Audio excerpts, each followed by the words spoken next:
Welcome. In this video, I'll show you how to set Siri only for your voice, right? If you find this video helpful, please leave a like and subscribe to the channel for more such tutorials. Now, first up, just go ahead over to settings, okay? And then just go ahead and find Siri. Tap on Siri right here. Tap. Now go ahead and scroll down a bit. Tap on Talk to Siri. And then here, as you can see, I have mine turned off. And only I enabled press side button for Siri. So why is that? So if you don't want any accidental Siri or Hey Siri function to go through, for example, you have friends, okay, in the background said Hey Siri or Siri, it will automatically detect. But when you go ahead and just enable press side button for Siri, so when you go ahead and press the side button, that's the only time that Siri right here will what?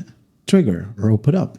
But if you still wanted to use these two right here, for example, this one, Siri or Hey Siri, what you'll do is go ahead and select one, okay? Or for example, you have it selected right here, or you have it turned off, okay? Just tap on one, and then go ahead and hit on continue right here and retrain it. Make sure that there is no other voices rather than your own voice. Just tap on continue right here, follow simple prompts. Let's say, Hey Siri, what's the weather? Okay, just like so. Hey Siri, send a message. Just try it. And once that's done, you now have fully retrained your Siri. You can just then go ahead and select from one of these options, and once done, you're good to go. That's how simple it is to set Siri only for my voice in iPhone.